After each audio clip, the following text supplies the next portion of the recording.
qu'on a besoin de, voilà, d'installer le décor. Ah, je vais pouvoir vous raconter une histoire de Popette pendant qu'on installe le décor, ça vous dit? Ah, vous n'êtes pas très sûr de vous, hein? Bon, alors, cette histoire, c'est un tips pour vous tous les cosplayers. Vous êtes à 3-4 jours de la convention, vous avez envoyé une prestation pas terrible, et l'organisateur ou l'organisatrice que vous connaissez un petit peu depuis vous dit il faut vraiment nous envoyer une prestation qui est un peu mieux. Et vous ne savez pas quoi faire. Votre meilleur allié, la bouteille de rosé. À consommer avec modération, mais en entier.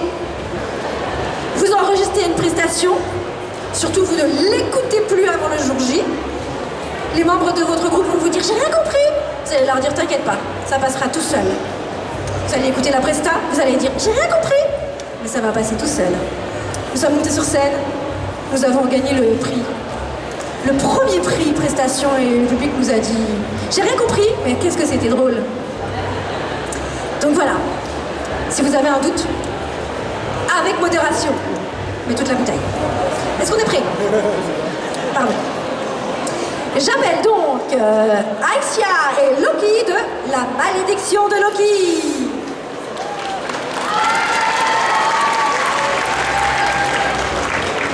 Il était une fois une jeune orpheline à la santé fragile du nom de Aïssia. Elle adorait peindre et elle découvrait par hasard qu'en ajoutant son sang à ses œuvres, il réalisait des miracles. C'est ainsi qu'elle réussit à guérir des gens atteints de maladies incurables et à rendre sa jambe à un paysan. La nouvelle de ce dessin miraculeux se répandit rapidement dans tout le pays et très vite de nombreuses personnes vinrent la voir à l'orphelinat dans l'espoir d'acquérir l'une de ses toiles. Aïssia s'exécuta avec plaisir car pour elle, c'était sa façon d'apporter le bonheur aux gens. Le temps passa et vint le jour où un noble l'adopta. Elle pensait voir sa vie changer, mais au lieu de la chambre de princesse promise, elle se retrouva enfermée et enchaînée dans une cellule. En réalité, elle avait été vendue par l'orphelinat et était à présent contrainte de peindre au plus offrant. Malgré ça, elle continua à peindre avec enthousiasme, convaincue qu'elle pouvait insuffler le bonheur à travers ses œuvres. Elle n'avait que pour seul ami un jeune garçon nommé Loki. Elle discutait avec lui, lui montrait ses œuvres, partageait ses sentiments et ses avis avec lui.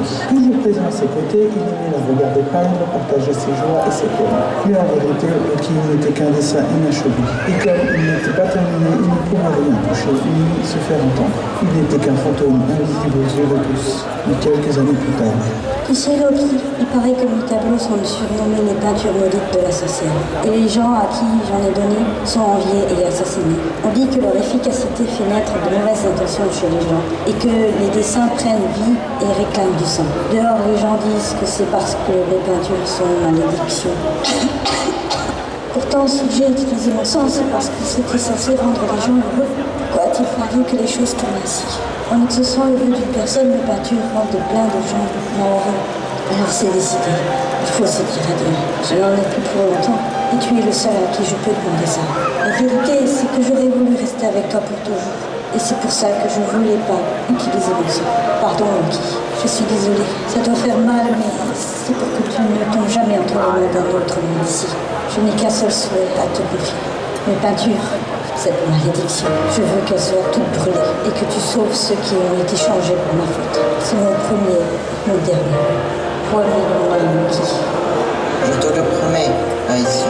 J'accomplirai ton dernier souhait, même si cela doit me prendre des siècles. Je les brûlerai toutes, sans exception. Peinture maudite, au nom de la sorcière, je te scelle à jamais.